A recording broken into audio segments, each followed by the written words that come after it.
Ay so the minyam, kotanenam humanama, ohebi tenge, omalama dewgal gal tagima, ya taw ko alla adina. Asalaamaaleykum mbokk internet yi ñoo ngi fii tey CDEPS si démarrage championnat D1 ak sama ñaari assistants yi bien sûr Bombardier Ahmed Dia. Bombardier alors naka équipement bi j'espère que pare nga. waaw pare nañ ñu ngi nii ci ouverture saison nationale dame D1 bi comme tey ñu ngi ci démarrage match féminin yi xam naa tey ak sama copain Ahmed bi nga xam ni gëj ñoo gisee loolu. gëj ñoo gisee moo tamit est-ce que bagage yi ana daal yi voyage bi mu demoon. daal yi ñëw na wala équipement wala ba tey. daal yi mi ngi fi daal yi mu ngi tegee quoi. J'espère que pare ren championnat bi du yomb. du yomb malgré boo gisee mercato bi am ak yooyu. waaw du yomb. mais est-ce que tànk yaa ngi fi ba tey. tànk yaa ngi fi. tànk yaa ngi fi waaw. Ahmed est-ce que biir bi du la tere daw. non. biir bi dem na amatul fi. waaw dara kon sans pour autant attendre ñu jàll si premier match Mbour Basket bu nekkoon à domicile opposé à Déboloc.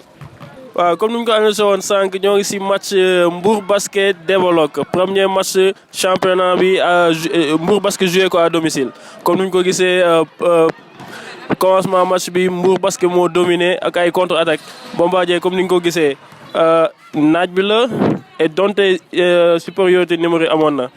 Déboloc la moo ne woon problème bi. bon boo xoolee match bi ni ñu démarré nii ci première quart-temps bi nii instant bi Déboloc amuñu réussite et en plus peut-être tamit naaj bi day jouer seen performance moo tax instant bi booy Mbour yi ñu ngi def ay contre et instant bi ñu ngi mëne loo xamante écart bu doy waar la ndax premier quart-temps bi nii Déboloc ba tey benn point la amagum doy na waar. bon Ahmed Dia gis nga comme ni nga ko gisee adresse bi ne woon du côté de Mbour Basket mais Déboloc manqué na adresse. waaw loolu noonu c'est toujours prévisible surtout bu nekkee dañuy soog a commencer championnat bi ce qui est sûr mooy que préparation bu ñu waroon am du préparation bu leen gën a donc ay 1 mois 2 mois tout au plus la ñu am loolu moo gën a feeñ ci match bi je pense pas que mu nekk naaj bi parce que c'est juste le début. d'accord donc préparation bi li mu waroon am nekku fi Mbour nag foofu moo gënoon prête Mbour moo gënoon min terrain aussi. donc mun nañ ne problème de rythme la loolu moo dal waa Déboloc. effectivement boo xoolee ni ñuy dawee nga xamante ne Mbour moo gën a am rythme instant yii nii wax dëgg fa am. comme ni ñu ko gisee Aïssatou Diouf mu solo numéro 8 bu Mbour Basket moom moo ne woon meilleure marqueuse bi gis nañ ne moom chaque fois day attaqué espace yi Mbour Basket ñoom seen bal dañ koy daw mais chaque fois day attaqué espace suñu ñëwee rek ñu renversé. waaw ku ko suivre xam na ni moom basketam la plupart day attaqué waaw donc lii buñ ko bu ko defee du loo xamante ni daf ñuy bett trop ci moom quoi vu performance yi mu def année passée et autres donc lii mën naa ni lu minime la ci li mu mën quoi. bon Ahmed Dia Mbour Basket gis nañ ne dañoo agressif ci attaque bi même défense da ngay gis ne benn agressivité donte ñoom ñoo ne woon infériorité numérique 7 joueurs kese la ñu woon. effectivement mais loolu la boo yoree bal bi da nga war a yaa war a gën di attaquer da nga war a dangereux xam nga Mbour Basket nag li ko may mu génn si ne c'est pas seulement agressivité bi parce que la plupart du temps dañoo def zone donc zone bi dafa gêner carrément waa Déboloc zone bi dafa leen gêner ñu agressif ci suuf xam nga di pare mën a gérer seen ay rebond sauf que sax perte nañ fi sax ay rebond yoo xam ne dañ koy jël contre attaque précipitation sinon mënoon nañoo dóor lu ëpp loolu. waaw comme ni ñu ko gisee Mbour Basket dominé woon presque 15 points d'écart mais à la fin Déboloc ñëw na ba 4 points d'écart comme ni ñu ko gisee Mido dugal na fi foofu lañ 6 points d'écart yi et après waa Déboloc comme d'habitude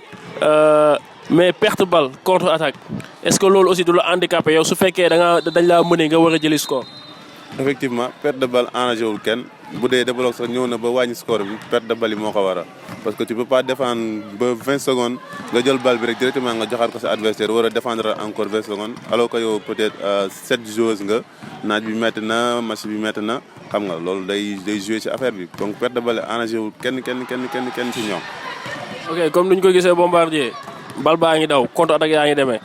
équipe bi ba tey 7 joueuses la est-ce que Déboloc waruñu woon na fexe ba dawloo waa Mbour Basket sonal leen ba xam fin temps bi dootuñu mën a di waaw boo xoolee benn instant sax ñoom seen coach mi ngi leen doon jéem benn défense boo xamante ni dafa wët noonu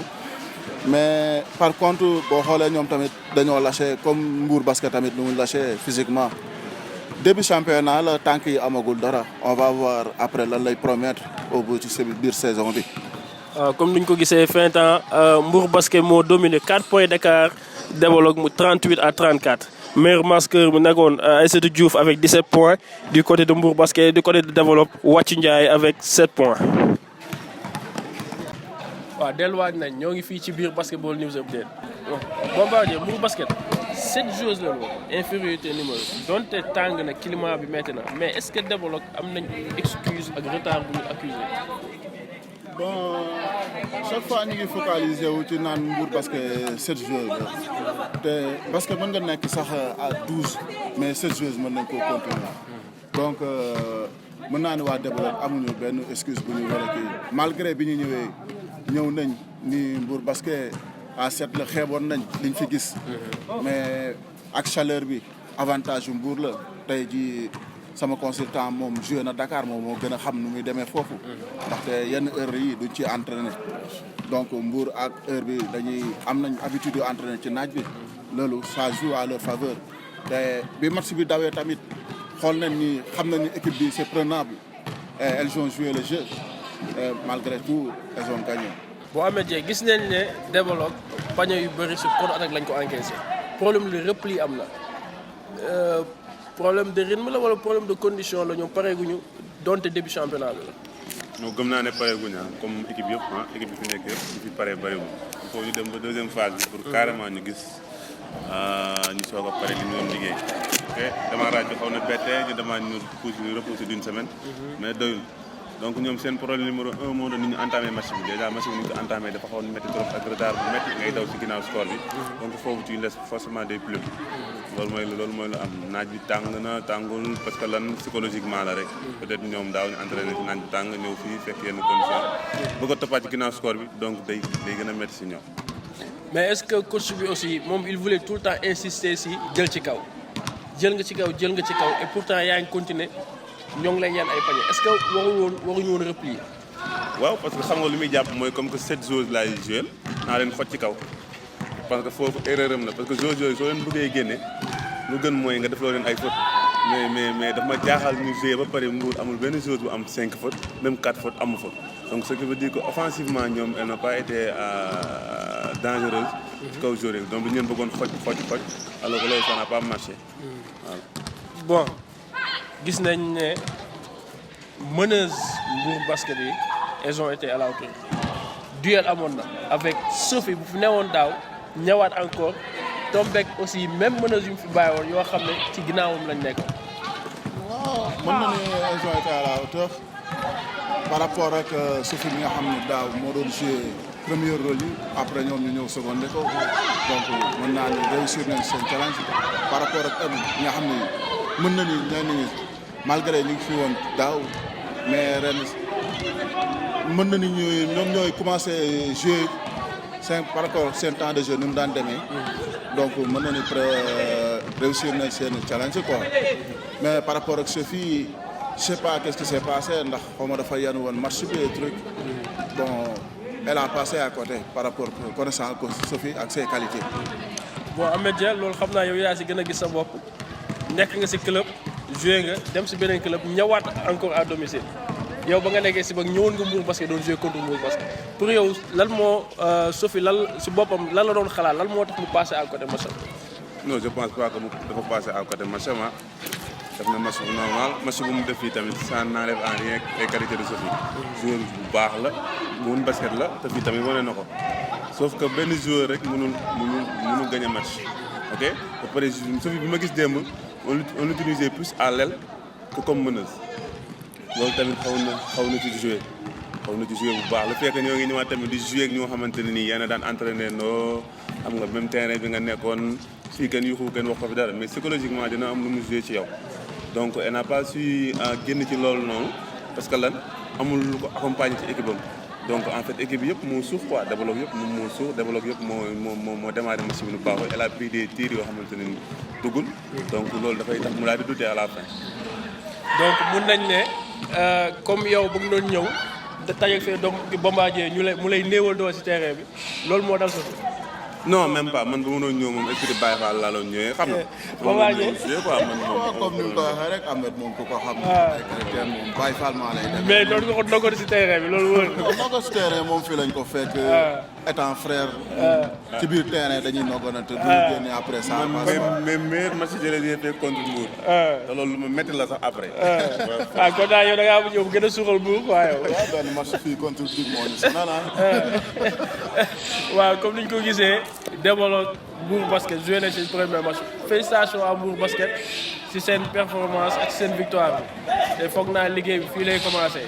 war naa gën a mën a sérieux léegi ñu jàll suñu invité Papi Niane muy secrétaire général district du Mbour ak bu Mbour basket ak aussi muy premier vice-président Ligue de Thiès. waaw comme ni ñu ko annoncé woon Papi Niane mooy secrétaire général Mbour basket district bu Mbour ak aussi premier vice-président Ligue de Thiès Papi Niane na nga def. waaw maa ngi fi maa leen di ziar di leen nuyu bu baax di jox seen wàccuwaay di kontaan aussi si teew si seen émission bi. léegi Papi Niane premier match débuté na Mbour basket côté organisation lan mooy problème bi ak aussi lan mooy seen mbëbët pour championnat bi. donc déjà daa ñëw aussi côté organisation préparation match bi déjà. match bi on l'a très mal préparé. déjà image sax gis ngeen ne qu'on a joué à 7. parce que à un moment donné dañoo am problème pour déjà regrouper joueurs yi. c'était le principal problème mooy regrouper joueurs yi. pour que une semaine à entraîner jouer match bi contre Debla. deuxièmement par rapport aux experts am nañ ay joueurs yu bees ñëw seen licence yi pare ñu ñoom. seen qualification c'était à partir du 16 tey. donc foofu la amoon faille kooku c'est côté fonctionnement lañ failliré quoi moom moo waral jour match bi on a présenté que 7 joueurs mais alhamdulilah yàlla def na ñu am ndam donc. léegi problème mu retard licence yi c'est dû ci fédération wala aussi niveau de Mbour. non problème licence yi retard dépôt licence yi c'est à notre niveau parce que fédération joxe na date mais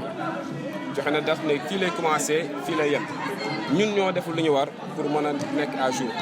fédération sax jox nañu une seconde chance ba prolonger date dépôt ba poussaat démarrer saison bi. n'empêche on n'a pas pu aussi régler la situation en temps parce que déjà principal il faut me rappeler benn affaire mais que suñu problème principal au niveau de Mbour basket c'est un problème de finance. problème yi ñuy jànkuwanteel par même retard licencié yi ngay gis ni yëpp muy doon ay problèmes yi ñuy dund c'est un problème de financement. bon alhamdulilah on a un président bu ci jàpp monsieur Sa mu ngi ciy jàpp di ñu pousse di ñu jàppale mais dafa toll foo xam ne club yi gën a mag fi mu nekk Sénégal dafa am population bu nekk seen ginnaaw. récemment def naa benn post sur net bi pour montrer benn image yu benn club boo xam ne ces anciens basketteurs ñoo ñëw début saison jënd leen jeu de maillot ba pare jox leen benn enveloppe pour jàppale leen. joueur soo nekkee ci club yaa ngi dégg du daalu yu rafet boo tax équipe bi étranger bi jël la. c'est parce que da nga jàng basket ñu jàngal la basket jàppale encadré ba tey ab nit gis la jël la kon war nga delloo njukkal équipe boobu en quoi faisant de temps en temps mais ñu regroupé wu comme ni ko waa Thiès defee waa Dakar di ko def regroupé wu jàppale équipe bi c'est ce qui est normal et ça se fait pas. xaw ma nag peut-être y a un problème de communication mais je sais pas où ça fan la ko situé mais loolu tey jii suñ ko amoon déjà venant des basketteurs des basketteurs expatriés yi fa nekk si biti venant aussi de la population parce que on n'a pas un soutien bu tax ñuy wax de la population mbouroise amul ni des autorités en commençant par le maire en commençant par les autorités qui sont là amul kenn kuy jàpp ci basket ça je le dis or ñii kenn nga xam ne il est président de Mbour basket monsieur Essa Sall je le dis je suis apolitique je ne fais pas de politique mais c'est la réalité te nit affaire da nga koy wax mu jeex gars yi jàpp ñu ci basket Mbour peut-être xale yi la yàlla suturaal ndax coono gi ñuy daj yàlla suturaale leen lii may leen victoire fonctionnement Mbour au niveau de Mbour basket on manque de personnes ressources humaines quelques personnes yoo fi nekk ñeneen ñaa ngi toog seen kër ça il faut le dire il faut oser le dire loolu moo tax Mbour basket chaque année on a les mêmes problèmes depuis 8 ans on a les mêmes problèmes début saison on peine à regrouper un groupe deuxièmement côté financement dañuy am problème te li nga tudd léegi muy les licences mais l'électrocorde carte grande 10 000 par personne là c'est 10 000 par personne les imprimés on les achète tout ça dañ koy jël donc équipe fi mu toll nii national 1 bien vrai que le basket est toujours amateur ñun xam nañ loolu mais équipe bi la am cash am chéquier bi gën a rëy mooy la équipe bi la gën a baax et réalité yi war nañu ko. ok je pense que mais est-ce que aussi côté communication doxal ngeen ko par rapport à la population parce que ñu bëri aussi pour ñu xamuñu sax Mbour Basket est-ce que am na Mbour Basket booy compétir première division est-ce que communication boobu ak aussi organisation boobu am na fi ba tax ñi ñëw aussi ñëw dugg seen loxo. sa question bi li tax mu gën ma neex soo ma ko posé loon sax dinaa si ñëw. je pense que ne peut-être année yi weesu mënoon nañ jàpp ne am na problème de communication mais cette année-ci je pense que tous les Mbourois ak fu ñu mënti nekk ci Sénégal yëg nañ ne organiser nañ fii Mbour benn soirée de gala. soirée bi ñu ko organisé woon ce sont les anciens et anciennes basketteurs benn association anciens et anciennes basketteurs de Mbour ñoo ko organisé au nom de Mbour Basket. dem nañ fépp ils ont contacté tous les autorités de Mbour ñi ma soxla basket ñi ma sa basket def nañ soirée de gala bu mag kon loolu rek doy na publicité pour xam ne Mbour Basket ak Mbour am na équipe bu Mbour Basket bu nekk en première division. Et c'est aussi le moment de rappeler aussi que jusqu'à présent nous n'avons pas en tant que Mbour Basket n'a pas eu de nouvelles venant de cette association qui a organisé un événement au nom de Mbour Basket. C'est l'occasion de le dire. Je ne tire sur personne. Mais je pense que si on organise un événement, nous devons organiser pour appeler l'équipe Bob. Ça fait au moins 2 mois à Bob Glé. Nous, Mbour Basket, dégoûtons. Je pense qu'il y a un problème. La communication est dialogue. L'événement va permettre de nous de faire une communication. Nous devons faire une autorité. Nous savons que Mbour va jouer. Mbour va jouer et c'est la seule équipe du département qui joue en National 1. Ben, boobu moo fi nekk am na équipe D2 yi fi nekk ci commune de Gueye mais Mbour Basket moo fi nekk en D2 et puis Mbour Basket c'est une grande équipe de par son nom de par son vécu c'est une très grande équipe parce que yàgg nañ ci jouer le maintien mais dans le fonctionnement et dans le soutien financièrement c'est une toute petite équipe boo xam ne tey jii équipe bi bees yi mujjee ñëw sax ñu ngi ñuy bëgg a surpasser ñu ngi bëgg a dépasser ndax lan mooy différence bi mooy nekk équipe yooyu seen gox yooyu dëkk population bi ànd nañu ak ñoom les autorités ànd nañu ak ñoom récemment Développe da daan ñëw jouer fii le maire s'est déplacé avec l'équipe le maire de Développe s'est déplacé avec l'équipe ñu ngi di leen soutenir et c'est ce qu'on attend des autorités mbouroises que ñu ñëw des autorités mbouroises que ñu ñëw jàpp ci équipe bi xam ne foo mënti nekk ci Mbour nag ça je le dis foo mënti nekk ci Mbour nga nekk ba États-Unis bés bu ñu dóoree Mbour dóor nañ la loolu il faut que ku ci nekk mu jàppee ko boppam dama koy faral di wax Mbour yëfu ñëpp la kon na ci ñëpp dugal seen loxo pour que ëllëg si biir ñu mën ko tiitaroo. ok comme ni ko Pape moom instant xam naa ne affaire bi yombul organisation bi c'est vrai que soo amul yenn soutien day xaw a métti yenn côté yi boobaa ñu bàyyi la nga. waaw comme dañuy continuer ci même lancé bi rek par rapport ak comme li nga naan au niveau soutien ak yooyu mais tamit je me pose la question est-ce que yéen tamit def ngeen quelques démarches yi nga xam ne tey yaa ngi wax ñenn ñi fi newoon nekk extérieur ak truc def ngeen quelques demande leen soutien ou truc xool ba xam ñoom mën nañ ñoo jàpp ci équipe bi wala. waaw effectivement loolu aussi c'est très important man en tout cas personnellement waxuma ak ñëpp mais am naa ci ñu ma jot a waxtaanee mais sérieusement retour bi ma doon xaar aw ma ko te dafa di nekk mbirum laaj xaalis au nom d'une association soo ko xawee insister mën nañu jàpp ne am na leen lu muy nuru récemment il y a un jeune bu nekkoon fii mu ngi comment il s'appelle encore j'oublie le nom mu ngi à Dakar actuellement di liggéey moom mooy usine bi defal farine defal pain mais on a discuté ma ne ko en tant que jeune actuellement tu es un jeune cadre de Mbour tu as joué à Mbour tu es Mbourois pourquoi ne pas à votre niveau vous organiser de telle sorte que de temps en temps que vous puissiez venir soutenir l'équipe et ce serait important il faut que ku ci nekk jël loxoom dugal ko ci pour que équipe bi mën a dox léegi nag comme li nga wax noonu on va essayer de s'organiser et appeler ces jeunes là ces anciens basketteurs pour leur faire comprendre la situation bu métti bi équipe bi dund et que ñoom fi lañ jaar xam nañ li mu méttee woon on nañ ñu gestu tuuti à l'instar des autres ñu koy def. beneen question tamit Mbour Basket lañ wax ku dégg Mbour bëgg Mbour ville touristique la par rapport ak hôtel yi ngay dégg biir Mbour tey jii comme ni Mbour Basket daan def bu njëkk ba dem hôtel yi ñu sponsoriser ko nga xam ne tey yenn transport yeeg yooyu yëpp day facile ci ñoom est-ce que yéen tey tamit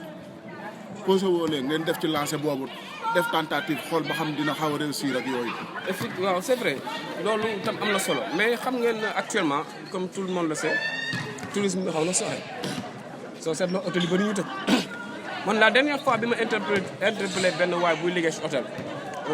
directeur des ressources humaines dafa ne ma jàppale leen dafa waroon nekk gagnant-gagnant ma ne ko effectivement mu ne ma ñun lan lañ mën a gagner ñun suñu client ay tour opérateur noo ñu koy jox dinañ jéem a xool daal lu ñu mën mais vous ne pouvez absolument rien nous apporter de plus donc déjà esprit boobu rek si kenn ki ma dégg ça donne pas aussi ça n'encourage pas le Mbour Basket à aller vers eux. Actuellement on est en train avec Mami Ndiaye qui est à Dakar qui est le trésorier général adjoint actuellement on est en train de démarcher des partenaires yoo xam ne tey jii dinañ mën a ñëw appuyer le club parce que appui moom mooy tax club mën a avancer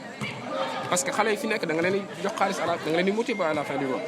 même si le basket est amateur même si dans le règlement général loolu amu ci da nga leen di appuyer financièrement te loolu noonu subvention bi mairie di jox Mbour subvention bi mairie di jox Mbour mënul tenir Mbour Basket passe aller mënta ne donc faudra chaque match ñun les dirigeants ñooy décaisser suñu poche pour mën a jàppale match ak l'appui comme je disais tout à l'heure du président. ok comme li nga ko waxee léegi nga ne sponsor yi mais est-ce que ñoom aussi est-ce que créé ngeen environnement bu ñu mën a ñëw bokk parce que aussi wax na wax yu am solo lan nga leen mën a apporter est-ce que mën nga leen apporter visibilité est-ce que mën en fait benn instant aussi ñoom aussi il faut ñu xool aussi parce que côté boobu noonu balaa ñu ngi ñëw di si dugg. effectivement xam nga un jour j'ai discuté avec un gars bu nekk Kirène ñu waxtaan ni par sponsoring mu ne léegi sponsoring dafa dem benn moment boo xam ne c'est pas l'association ou bien la structure qui va vers le sponsor c'est le sponsor qui vient vers toi parce que quoi gis na ni amal ko njëriñ am na visibilité mais d'habitude nee na ma d'habitude yow miy dem soo demee le plus souvent ça marche pas même si en fait on le fait on est allé voir au moins 2 parce que Mbour li fi nekk ci ay kii dafa bëri tey jii Mbour waroon na mën a jouer moyen boo xam ne dafa am logo Mbour parce que à côté logo benn entreprise bu fi nekk peut-être aussi nag man na manque de communication et actuellement ñu ngi waaj a préparer suñu assemblée générale loolu bokk na ci question yi nga xam ne war nañu ko waxtaanee nan la ñuy organiser pour mën a seeti ces entreprises là pour que ne serait-ce que ñu mën ñu ñëw soutenir financièrement. Ahmed. Bon c'est vrai que question yi sensible la. waaw c'est sensible. mooy lu ñu wax rek en fait organisation bi war nañ ko mën a gën a xoolaat surtout au niveau de Mbour Basket. c'est même impensable tey ñu bëgg a commencer une saison alors que defaguñ AG. donc déjà loolu ci faay la bokk. effectivement donc kon fi mu nekkoon rek day xal di continuer mais su may def benn affaire tout le temps que ça ne marche pas aussi faut ñu jéem a solution bu ñu ko changer. société yi balaa ñuy wax ay gagnant mais am nañ ay responsabilités yoo xamante ne société yi dañ ko war a am. je pense que RSE la tudd foofu environnement. effectivement c'est vrai d'entreprise donc entreprise dañoo war a am loolu noonu xam nga. waaw parce que dañoo nekk si gox bi rek dañuy jël doomu gox bi ñu fiy liggéey mais aussi dañoo war di participer ci yenn affaire yi mais gars yi wax nañu am importance mooy que il faut ñu fekk ci cadre normal boo xamante ne nii ñoom seen implantation dina yomb donc ci loolu la ñuy def bon beneen bi peut-être contribution la mooy gars yi nekk ci biti yi il faut aussi ñuy dem envers dina toog fenn xam nga loolu xaar ñu ñëw wax ko mais vrai que ñoom waruñu leen bàyyi ñuy toog parce que fii lañ jógee bi ñu fi jógee nekkuñu ay xale ñoom tey waruñoo nangu sax ñoom problème yi ñu dund fii seen rakk yi dund même problème yi donc ñu leen encourager à ce que ku nekk bay si waaram rek mu xam ne li muy def tey pour boppam la koy def parce que foofu américain yi foofu la ñu rawee ñoom fàttewuñ fan lañ jógee tout le temps fàttewuñ fan lañ jógee te loolu ci africain lañ ko gënoon a xaar kon ñoom nañuy góorgóorlu di bañ a fàtte fi ñu jógee xam ne problème yi ñu dundoon tey c'est pas normal tey 5 ans après booy nekk bi di dund même problème yi donc ñoom war nañ fi amener leur pierre à l'édifice pour que au moins situation bi changé voilà comme à l'instant di ko gars yëpp defee fii ñëwaat jàppaat si affaire yi leen invité ñoom tamit ku nekk bay si waaram mais suñu ci mën quoi. ok. waaw man Papi daa am benn question bi ma la bëggoon a poser vu centre yi ñun ñi ñu defoon tour yëpp dañ cee gis ay boy yoo xamante ni tey jii dañoo baax trop tey bi ma ñëwee ci terrain bi xool seen entraînement gis ma ci yenn boy yi qu'est-ce qui se passe doo leen dem di recruter ci club yi ou bien. donc question bi nga wax c'est une question très très pertinente en tant que tel parce que Mbour dans la commune de Mbour rek mën naa la fi citer au moins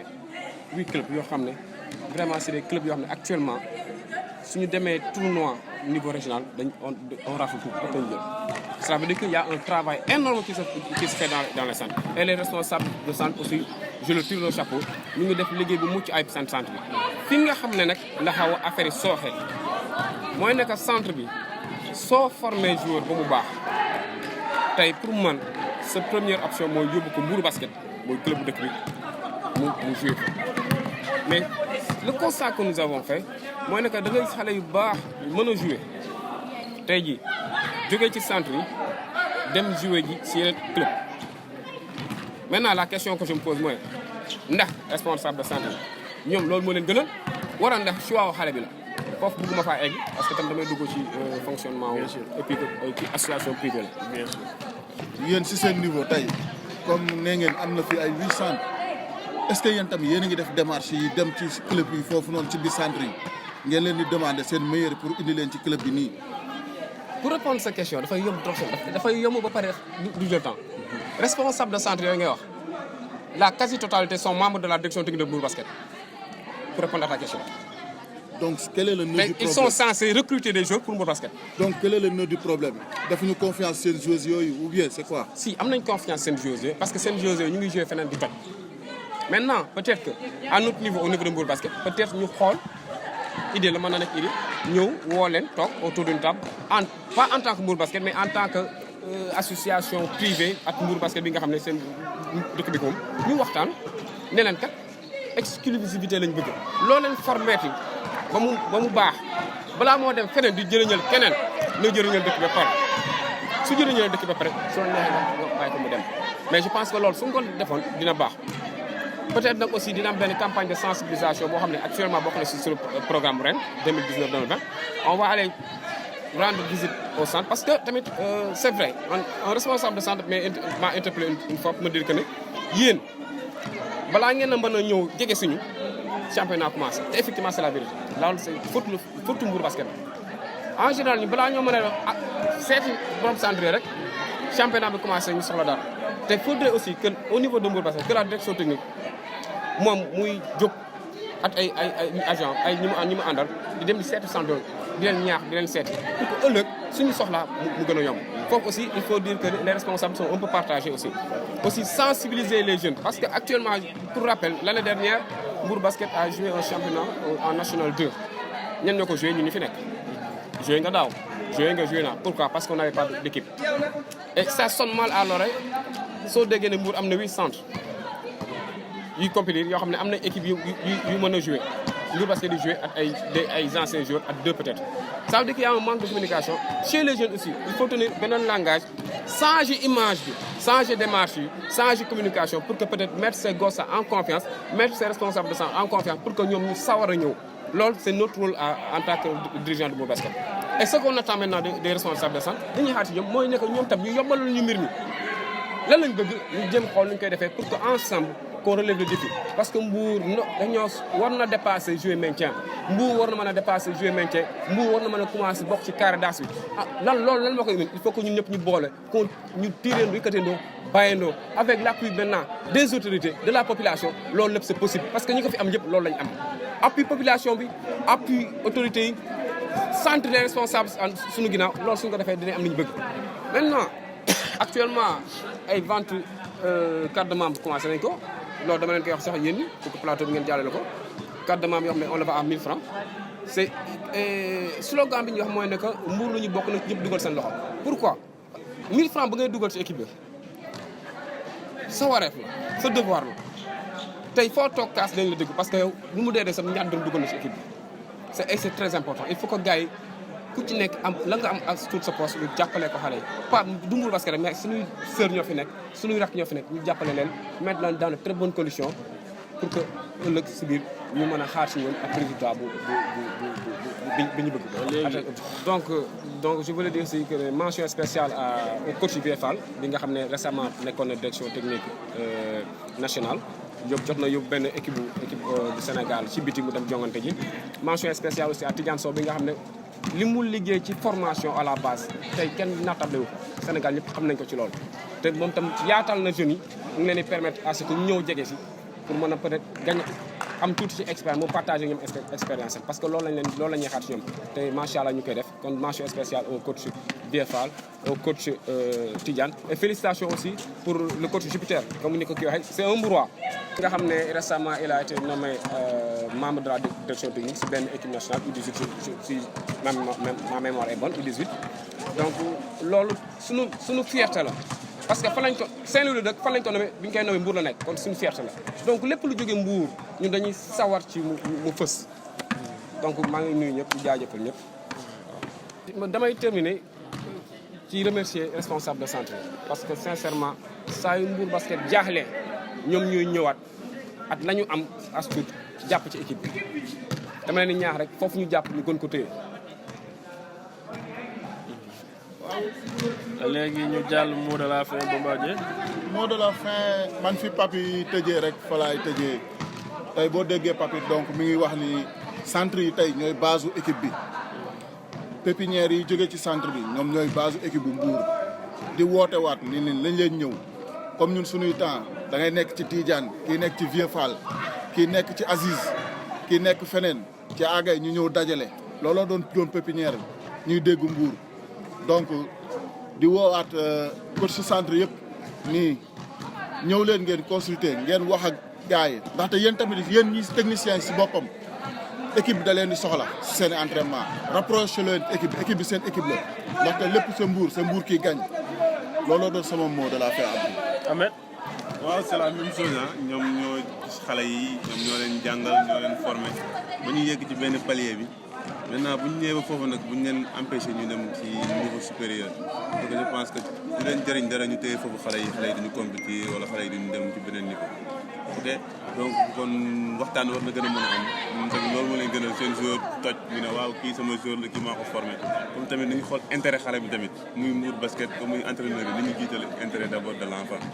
loolu mooy lu jiitu muy profité waale nag ci antenne bi ci ñun ñëpp ñuy présenté condoléance au coach Jupiter nga xam ne dafa perdre maman ci semaine bi mu doon lu métti parce que Jupiter doomu Mbour la man Jupiter Mbour laa ko xamee Mbour laa ko mos a xamee même bu mosee dem feneen tamit man Mbour waa laa ko jàppe donc ci suñu man sama nom mu boole ci sama gars yi Mouhamed Abdoul Ibrahima ñun ñëpp ñu ngi koy présenté nos condoléances. ok d'abord ñooy féliciter Mbour parce que seen première victoire c'est bien mérité et ñu ñaanal leen yàlla saison bi nekk saison bu dàq ci saison yi aussi ñu lancer appel centre yi soo former ce joueur aussi ba mu toll benn maturité toll âge bu mu war a compétir su compétirul formation bi égale 0 parce que compétition boobu mooy génnee maanaam li nga ko jàngal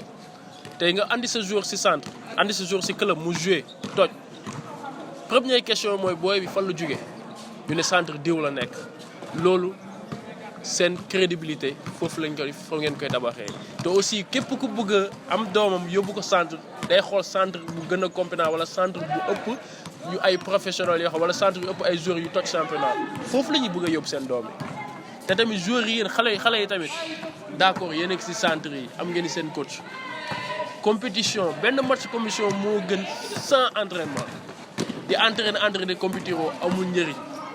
moo tax chaque fois da ngeen di gis des fois ku tàmb compétition fu ngeen daje ci terrain day métti ren ba après da lay wàccee compétition bi lu am solo centre aussi bu ñu fàtte fii Mbour la ndox du jéggi kàmm munoo jógee Mbour bàyyi sa club bu nekk Mbour ne da ngay joxe feneen loolu foog naa amul sens te loolu jëmewul Mbour kanam parce que Mbour su gañee rek ñu ñëppay gañe te juddoo Mbour màggee Mbour ñu formé la Mbour nga joué pour Mbour amul lu ko dàq ñun ñii ñëpp Mbour lañ nekk et on a compété pour Mbour moo tax tey sooy joué yenn équipe yi nga xam ne ñu ñëpp ci formation base foofu la da ngay gis xadar bi ak xeex bi bokkul mënul bokk te lépp Mbour la parce que bi day métti ren mais lépp Mbour lay mujjee encore une fois ñoo ngi lancé appel centre yëpp ak aussi féliciter yenn coach yi comme lu ko Pape Niassa kii suñu doyen ñoo ngi encouragé coach Tidiane Sow coach VFA coach Bass ak aussi Père Justin gis nañ apport bi ngeen def ak surtout aussi du ma ko fàtte supporter 1 yi Mbour basket saa yooyu ñooy entraînement fekk leen si tribune ñu toog yéen ñëpp ñoo ngi leen jaajëfal yéen ñëpp ku nekk sa tur ak sant lépp fii lay xewee ci biir Basketball News Update.